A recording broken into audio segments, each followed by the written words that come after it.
Dejansko mislijo, da lahko hodijo naokoli in udarjajo ljudi, s katerimi se politično ne strinjajo, brez kakršnih koli posledic. Tako sem po naključju naletela na ta video moškega, ki prosi za pomoč. Prosi za pomoč, ker je bila njegova žena pridržana. In na prvi pogled bi si mislila, moj bog, kaj se je zgodilo temu ubogemu moškemu? Potrebujem pomoč. Ne vem, kaj naj naredim. Mojo ženo je pridržal ICE. Zlobni ICE. Zlobni ICE pridržuje to ubogo nedolžno žensko, kaj ne? Trenutno je v zaporu okrožja Ocean in ne morem priti v stik z njo. Ves čas me poskuša poklicati, ampak mi ne dovolijo, da bi ji naložil denarna kartica. Kiosk v zaporu, Tom the River je pokvarjen in vse številke in podatki, ki so mi jih dali, niso bili pravilni ali pa mi niso dovolili, da bi naložil denarna kartica. In ICE prihaja tja, da jo poberejo. Potrebujem odvetnika za priseljevanje. Potrebujem pomoč. Ne vem, kaj naj naredim. Res ne vem. Očitno pa ve, kaj naj naredi. Se ustvari celoten GoFundMe račun. Pomagajte moji ženi, moji nedolžni, čisti, lepi ženi, ki prihaja iz Kanade. Ona je ena izmed nas in ICE jo je pridržal brez razloga. Razen dejstva, da obstaja razlog. Obstaja zelo resen razlog. Zelo resen razlog. Imaš kaj denarja? Sem popolnoma brez ficka. Ampak moram nekaj pogruntati. Moram jo rešiti.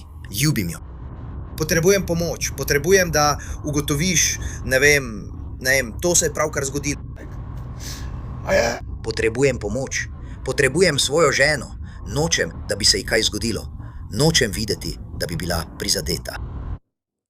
Mislim, vsak, ki gleda ta video in ima srce, bi si rekel, ne, nihče od nas noče videti, da bi bila prizadeta. Uboga ženska, ubogi moški je brez denarja, pomadajmo ji. Ampak spet vam lažejo. Lažejo vam. Poglejmo ta video do konca in ugotovimo, kaj se je v resnici zgodilo. Ne vem, kaj naj naredim. Včeraj, 13. julija, je mojo ženo pridržal ICE in jo pripeljal v Delaney Hall v Newarku, New Jersey. V redu, kasneje si bomo gledali kompilacijo vseh videoposnetkov, ki jih naredi o tej grozni stvari, ki se dogaja. Ampak pojdimo dejansko na razčlenitev zgodbe.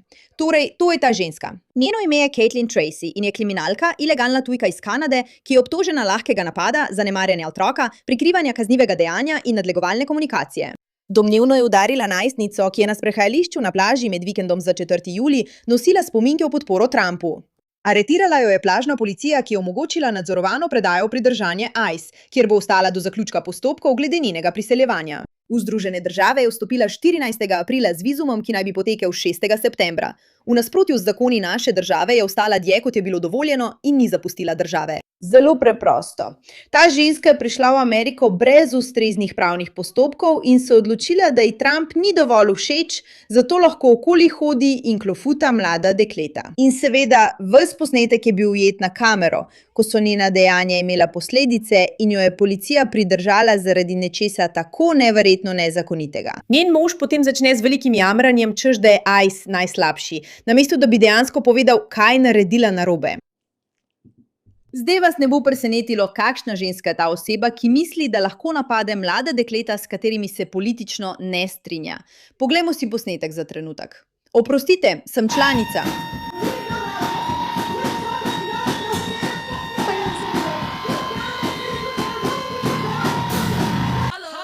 V redu, poleg dejstva, da bi jo morali aretirati, ker mi je poškodovala bobniče, ali lahko tožim? Morala bi imeti možnost tožiti, kaj ne? Američani lahko tožijo za karkoli. Poglejmo si to. Ljudje pojejo naokoli. Zdaj se ljudje zbirajo ob rap glasbi. Zdaj ljudje skačejo naokoli. Pojdi in si pridobi svojo postavo. Jaz bi se dobesedno prilagodila. Seveda ima dlake pod pazduho. In seveda počne vse te stvari. In seveda misli, da je to popolnoma sprejemljivo, kljub temu, da tvrka in se razkazuje pred kamero. Seveda, ker tako izgledajo duševno nestabilni ljudje. Prav, duševno nestabilni ljudje izgledajo tako. Ni dobro. Ne. In seveda ima rožnate lase. Mislim, to bi nam moralo povedati vse, kar moramo vedeti. Kaj je narobe z ljudmi? Zakaj mislijo, da so taki videoposnetki v redu? Živijo, tukaj je Katie. Sem žena Gramesterja Grabe. Tukaj sem, da govorim o tem komentarju od Suzi. Samo želela sem pozdraviti. Upam, da je v Torontu vse v redu. Tako je, kot ste vsi opazili, smo spet v Jerseyju. Tukaj smo že približno 2 meseca in poskušamo ponovno sestaviti svoje življenja. Zanimivo je, kaj ne? Ona je tukaj nezakonito. Je tam nezakonito in še vedno misli, da se lahko izmuzne s tem, da objavlja na internetu, kje je. Kot da bi rekla, ostani nezakonita. Ostala je dlje, kot ji je dovoljeval vizum. Mislili bi, da je v tem trenutku zdrava pamet, da če živiš nekje nezakonito, vsaj tega ne bi priznal na internetu. Samo bodi tiho, samo ne povej, kje si, niti treba povedati, kje si, samo ne reci ničesar. Ampak ne. Ne. Mislijo, da se jim vse lahko izmuzne, zato mislijo tudi, da se jim lahko izmuzne, če udarijo ženske. Službe poskušava dobiti hišo. Nobenega od tega še nisva dobila. Tako da ja, osredotočila sva se na to, da si urediva življenje, kar me pripelje do vprašanja, zakaj tako dolgo traja, da posnameva video in vam poveva, kaj se je zgodilo. No, želiva se prepričati, da imava vse podatke pravilne in vse skupaj urejeno, preden posnameva video. Ali preden se prenadiva k nečemu. Ker res želiva preprečiti tisto, on je rekel, ona je rekla. Ali pa res mislim, da bi morali ustvarjalci vsebin na tej točki že vedeti, da morajo preprosto povedati stavke, namesto da ves čas nekaj ovinkarijo. Ampak mislim, da se tukaj sklicujemo na dejstvo, da je morda mož, ki je vse to naredil, moj bog, lahko problematičen že sam po sebi. Mislim, samo povejte to in mi povejte, kaj mislite. Primer. V naslednjih nekaj dneh boste slišali veliko ljudi reči, da je narobe praznovati smrt nekoga. Da je narobe se smejati, ko se poškoduje nekdo, s katerim se politično ne strinjaš. In kar imam zapovedati na to temo je, da se oni brez težav smejijo nam. Nimajo nobenih težav se smejati, ko ljudi ICE odtrga od njihovih družin. Brez težav se smejijo, ko ljudem odrekajo zdravstveno oskrbo, stanovanje, hrano, oblačila, osnovno človeško dostojanstvo. Kakšno presenečenje, da je moški, ki misli, da lahko praznuje smrt nekoga, s katerim se politično ne strinja, ne le oblečen kot klovn in užaljen, ker se mu ljudje posmehujejo, ampak ga moti prav to, da je oblečen kot klovn. Poročen je tudi z nekom, ki ni mar, če škoduje ljudem, ki se z njim politično ne strinjajo. Mislim, da to ni presenečenje, a nekako to vseeno povezuje z ICE. IC. Ker nisi opravil postopkov, da bi tvoja žena prišla zakonito, misliš, da če napadeš ICE in jih prikažeš kot negativce, boš kar naenkrat ušel posledicam. Ne. Če počneš nezakonite stvari, ni kriva policija, kriv si ti. Smejijo se, ko ljudem zanikajo celo njihov obstoj. Ti ljudje se smejijo, ko policisti ustrelijo temnopolte otroke ali ubijajo temnopolto osebo tako, da ji stojijo na vratu. Smejijo se, ko nek otrok zadavi temnopoltega človeka v podzemni železnici, predsednik pa ga povabi na nogometno tekmo. Torej, imaš problem s tem, da so drugi ljudje lahko nesramni do tistih, ki jim politično nasprotujejo, nimaš pa problema s tem, da jih tvoja žena udari. Vedno se nam smejijo. Zakaj se torej ne bi smejal, ko eden izmed njih dobi po vratu in ga ni več? Svet je zdaj boljši kraj, ker ga ni več. In rečem, prvi je fantje in dekleta. V redu. Kakorkoli, dobro je, da ta moški ni politični voditelj. Ampak zdaj vas bom spet popeljala nazaj k videoposnetku z njo, te mlade ženske. Kaj dramatičnega? Kot na primer, ne, ni. Imeli smo zelo podobno izkušnjo. Mi smo jih kontaktirali. In želimo pridobiti njihova pričevanja o tem, kaj se jim je zgodilo, ter govoriti samo o tem, kaj se je zgodilo nam. Da lahko res zagotovimo, da ljudje vedo, od koga kupujejo. Da zagotovimo, da ljudje res vedo, od koga kupujejo. To je bilo zadnjič, ko je moja žena Kate bruhala. Vedu. Bili smo v Atlantic City v rojstnodnevni zabavi našega prijatelja. In bili smo v avtu s kupom kadircev. Jaz pa ne kadim cigaret. Pravzaprav sem celo alergična na cigarete. To je bedno dejstvo o meni, ampak je jedeno res.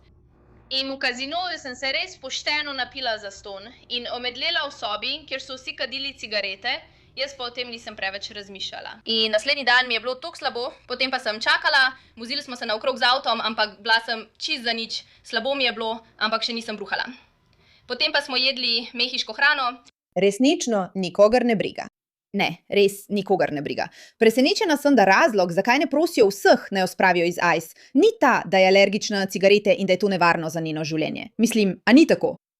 In medtem ko posnetka tega videa ne bodo objavili, torej dejanske vsebine njenega napada na mladoletnico, je tisto, kar se mi zdi res zanimivo pri vsem tem in bomo dejansko prebrali, kaj se je zgodilo, način, kako ta moški predstavlja zgodbo, kaj ne? Klasično. Poslušajte to. Mojo ženo je pridržal ICE in jo pripeljal v Delaney Hall v Newarku, New Jersey.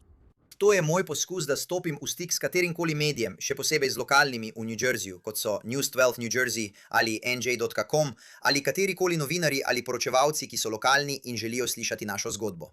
Moja žena. Seveda, naredimo iz tega medijsko senzacijo. Ampak ponovno, poglejte, kakšno zgodbo bo povedal. Je kanadska državljanka, jaz pa sem ameriški državljan. Poročena sva malo več kot 3 leta in naredil bom vse, kar lahko, da se sliši njena zgodba, ter da ji zagotovim pomoč in opozorim na njen položaj, da bi jo izpustili, tudi če to pomeni, da gre nazaj v Kanado. Mislim, ali omenite dejstvo, da je ona tam nezakonito? Ste to že omenili? Ne. Samo to, da je Kanadčanka in da je običajna. Moj glavni cilj je varnost in dobrobit moje žene. In to je to. Ne zanima me, kakšno je vaše mnenje o meni ali o situaciji. To je nekako nepomembno. Vse, kar šteje, je njena varnost in njena dobrobit. Ne, v resnici to sploh ni pomembno, ker ko ljudje počnejo nezakonite stvari, gredo v zapor. In glejte, ne praznujem dejstva, da morda trpi v celici. To ni zabavno za nikogar. Ne mislim, da je to dobro. Prav tako ne mislim, da bi se morali ljudje izogniti posledicam, če počnejo stvari, ki so dobesedno proti zakonu. Potem pa gredo na splet in o tem govorijo, ter upajo, da bodo dobili veliko pozornosti, čeprav niti ne priznajo, kaj se je v resnici zgodilo. In če bi kdo rad govoril z mano, naj me kontaktira tukaj. Imam tudi Instagram. Uporabniško ime je GrabMasterHash. V svojem opisu imam tudi povezave do različnih načinov, kako me lahko kontaktirate. Cenim vso podporo in prijazne besede, ki ste mi jih namenili. In vem, da bo tudi moja žena cenila te stvari. In vsem ljudem, ki želijo širiti govorice in dezinformacije, želim, da nekega dne najdete mir, vendar ste podli. V redu, vidiš? Vidiš, če bodo ljudje dejansko poskusili, bili tam, pomagali in slišali tvojo zgodbo, zakaj takoj praviš, da je vsaki tega ne stori podel? To ni družbeno sprejemljivo, kaj ne? V redu, poglejmo, kaj se je zgodilo. V sredo je Gironi obtožil točko. Samo trenutek. Kaj se je torej dejansko zgodilo? Kathleen Tracy, 33 let, naj bi se soočila s skupino 4 najstnikov, vključno 6-letno deklico v domoljubnih maga trenirkah z napisom Ice na Point Pleasant Boardwalku med julijskim vikendom. Tracy je prekoračila veljavnost svoje vize in je bila ob aretaciji nezakonito v ZDA. Prijeli so jo potem, ko se je sprla z najstnico in naj bi jo 3. julija udarila po obrazu in telesu. Tracy je posnela dogodek, napad pa so zabeležile tudi nadzorne kamere, so sporočili policisti, ki so zanjo izdali nalog za aretacijo, tako poroča medij. Ni tako prijazna soseda s severa, ki je zadnje 3 leta živela v Ocean Grovu s svojim možem Mattom, je bila aretirana v ponedeljek in obtožena ogrožanja otroka, lažjega fizičnega napada, nadlegovanja in oviranja postopka, kažejo sodni zapisi. Priča je za Pol Standard povedala, da je videla divji prepir v bližini notranjega paviljona s hrano pri Jenkinsonu. Začetka nisem videla, sem pa videla, kako je šla za 16-letnim dekletom. Kričali so drug na drugega, je povedala priča, ki je želela ostati neimenovana. Vse skupaj je bilo hitro. Vsi smo govorili, da mora biti pijana, da gre na 16-letnico. Tracy, samooklicana zvezda družbenih omrežij, je njen mož Gironi v sredo povedal, da so njegovo ženo odpeljali v imigracijski center Delaney Hall v New Yorku, kjer je bila prisiljena prenašati grozne razmere. Rekla je, da so jo, ko so jo pripeljali tja, pustili v sobi, kjer je morala spati na kovinski klopi z vsemi prižganimi lučmi. Prav, pustili so jo v sobi celih 24 ur. Mislim, ja, dobrodošla v zaporu. Rekla je, da so razmere tam grozne. Očitno je zelo vznemirjena. Gironi se je že prej na družbenih omrežjih zavzemal proti prenatrpanemu državnemu centru za pridržanje migrantov, ki je bil deležen obtožb o zlorabah in nečloveških razmerah za migrante. V torek je na družbenih omrežjih objavil solzen poziv in pozval uradnike, naj jo izpustijo na prostost. Caitlin bla bla bla bla bla. Kathleen Tracy je po navedbah DHS kriminalka iz Kanade, ki v državi prebiva nezakonito in je bila obtožena lažjega napada, zanemarjanja otroka, prikrivanja kaznivega dejanja in nadlegovalne komunikacije. V ZDA je vstopila aprila z vizumom, ki mu je grozil iztek, vendar nikoli ni odšla. Naše sporočilo je jasno. Če v našo državo pridete nezakonito in kršite naše zakone, vas bomo našli, aretirali in deportirali. Mislim, ja. Mimogrede, ima celo zgodovino objavljanja zapisov, ki so usmerjeni proti Trumpu, vključno s krutim zapisom, v katerem si želi smrti predsednika in njegove družine z naslovom vključno z malimi otroki. In ne, to resnično ni pretiravanje. Vsi si morate ogledati ta video. Iskreno je ogabno. Moli, da cela Trumpova družina dobi raka. In mislim res vse, celo majhne otroke in SHI sranje. Pripeljite akvadukte, dajmo jih zagnati. Poglej, ki vpliva na žile v njegovih nogah. Fotografije. V redu, izvoli. To je ta človek, to je zgodba. In to je samo opomnik vsem, da če želite živeti v določeni državi, morate spoštovati njihova pravila. In če mislite, da lahko v neko državo pridete nezakonito, se obnašate kot želite in ne boste nosili posledic. In potem objavljate GoFundMe kampanje, ki so jih mimogrede tudi odstranili, da bi vas ljudje podprli v vašem boju proti državi, v kateri sploh ne prebivate zakonito. To se vam lahko še maščuje. Ne pozabite, postati državljan neke države je privilegij. To ni pravica. In to, da ste nezakonito v državi, ki vas ne pridržuje, je napaka. In če naredite še več napak, vas lahko ujamejo in boste morali nositi posledice. Hvala za vašo pozornost glede te zadeve.